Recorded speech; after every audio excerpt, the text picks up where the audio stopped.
जय माता दी। मैं रजनी दीक्षित ज्योतिष आचार्य आप सभी का बहुत बहुत स्वागत करती हूँ जय माँ दुर्गा ज्योतिष केंद्र के यूट्यूब चैनल पर। आज मैं आपको रविवार त्रयोदशी यानी प्रदोष व्रत की कथा सुनाऊंगी। दोहा, आयु वृद्धि आरोग्यता या चाहू संतान, शिव पूजन विधिवत करो तो हरे भगवान। एक समय सर्व प्राणियों के हितार्थ परम पावन भागीरथी के तट पर ऋषि समाज द्वारा विशाल गोष्ठी का आयोजन किया गया।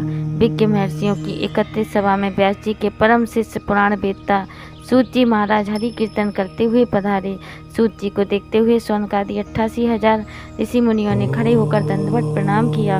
महाज्ञानी सूत जी ने भक्ति भाव से ऋषियों को हृदय से लगाया तथा आशीर्वाद दिया। विद्वान ऋषिगण और सब शिष्य आसनों पर विराजमान हो गए। मुनिगण विनीत भाव से पूछने लगे कि हे परम दयालु, कली काल में शंकर जी की भक्ति किस आराधना द्वारा उपलब्ध होगी, हम लोगों की बताने की कृपा कीजिए, क्योंकि कलयुग के सभी प्राणी पाप कर्म में रत रहकर वेद शास्त्रों से विमुख रहेंगे। दीन जन अनेकों कष्टों से त्रस्त रहेंगे। हे मुनि श्रेष्ठ, कलिकाल में सत्कर्म की ओर किसी की रुचि न होगी।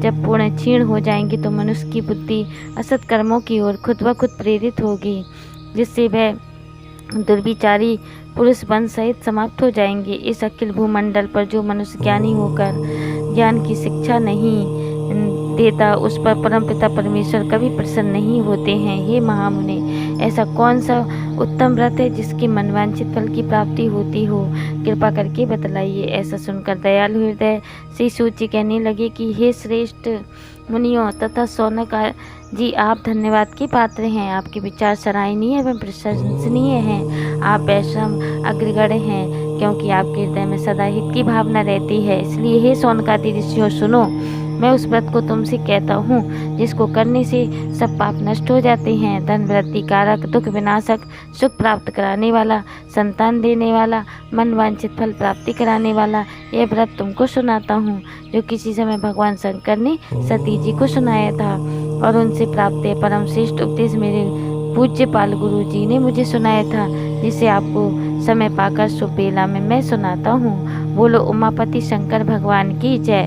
सूत जी कहने लगे कि आयु वृद्धि स्वास्थ्य लाभ हेतु रविवार प्रदोष का व्रत करें। इसकी विधि इस प्रकार है। प्रातः स्नान कर निराहार रहकर शिव ध्यान में मगन हो शिव मंदिर में जाकर शंकर की पूजा करें। पूजा के पश्चात अर्धपुंड त्रिपुंड का तिलक धारण करें। बेलपत्र चढ़ाएं, धूप दीपक छत से पूजा करें, ऋतु फल चढ़ाएं, ओम नमः शिवाय मंत्र का रुद्राक्ष की माला से जप करें। ब्राह्मण को भोजन करा के सामर्थ्य अनुसार दक्षिणा दें। तत्पश्चात आप मौन व्रत धारण करें। व्रती को सत्य भाषण करना आवश्यक है। हवन आहुति भी देनी चाहिए। मंत्र ओम हनीम क्लीम नमः शिवाय स्वाहा से आहुति देनी चाहिए। इससे अभिष्ट फल की प्राप्ति होती है। व्रती पृथ्वी पर शयन करे, एक बार भोजन करे, इससे सर्व कार्य सिद्ध होते हैं। श्रावण मास में तो इसका विशेष महत्व है। यह सर्व सुख धन आरोग्यता देने वाला है। यह व्रत इन सब मनोरथों को पूर्ण करता है। हे ऋषि वरों, यह प्रदोष व्रत जो मैंने आपको बताया, किसी समय शंकर जी ने सती जी को और वेद व्यास मुनि ने मुझको सुनाया था। शौनकादि ऋषि बोले, हे पूज्यवर महामते, आपने यह व्रत परम गोपनीय मंगलप्रद कष्ट निवारक बतलाया है।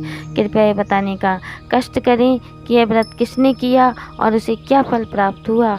श्री सूत जी बोले कि हे विचारवान ज्ञानियों, आप सबके परम भक्त हैं। आपकी भक्ति देखकर मैं वृत्ति पुरुषों की कथा कहता हूँ। एक ग्राम में अति दीन ब्राह्मण निवास करता था। उसकी साध्वी स्त्री प्रदोष व्रत किया करती थी। उसके घर एक ही पुत्र रत्न था। एक समय का जिक्र है कि वह पुत्र गंगा स्नान करने के लिए गया। दुर्भाग्यवश मार्ग में चोरों ने उसे घेर लिया और कहने लगे कि हम तुझे मारेंगे, नहीं तो तू अपने पिता का गुप्त धन बतला दे। बालक दीन भाव से कहने लगा कि हे बंधुओं, हम अत्यंत दुखी दीन हैं, हमारे पास धन कहाँ है। चोर फिर कहने लगी, तेरे पास पोटली में क्या बंधा है। बालक ने निसंकोच उत्तर दिया कि मेरी माता ने मुझे रोटी बनाकर बांध दी। दूसरा चोर बोला कि भाई, यह तो अति दीन दुखी हृदय है, इसे छोड़िए। बालक इतनी बात सुनकर वहाँ से प्रस्थान करने लगा और एक नगर में पहुँचा। नगर के पास एक बरगद का पेड़ था। बालक वहाँ बैठ गया और थककर वृक्ष की छाया में सो गया। उस नगर के सिपाही चोरों की खोज कर रहे थे कि खोज करते करते उस बालक के पास आ गए। सिपाही बालक को भी चोर समझकर राजा के समीप ले गए। राजा ने उसे कारावास की आज्ञा दे दी। उधर बालक की माँ भगवान शंकर जी का प्रदोष व्रत कर रही थी। उसी समय राजा को स्वप्न हुआ कि यह बालक चोर नहीं है, प्रातः छोड़ दो, नहीं तो आपका वैभव राज सब शीघ्र ही नष्ट हो जाएगा। रात्रि समाप्त होने पर राजा ने उस बालक से सारा वृत्तांत पूछा। बालक ने सारा वृत्तांत कह सुनाया। वृत्तांत सुन राजा ने सिपाही भेजा, बालक के माता पिता को पकड़वा कर बुलाया। राजा ने उन्हें जब भयभीत देखा तो कहा, तुम भय मत करो, तुम्हारा बालक निर्दोष है। हम तुम्हारी दरिद्रता देखकर 5 गांव दान में देते हैं। शिव की दया से ब्राह्मण को आनंद प्राप्त होने लगा। इस प्रकार जो कोई इस व्रत को करता है उसे आनंद प्राप्त होता है। शौनकादि ऋषि बोले कि हे दयालु, आप कृपा करके इस व्रत को अवश्य सुने।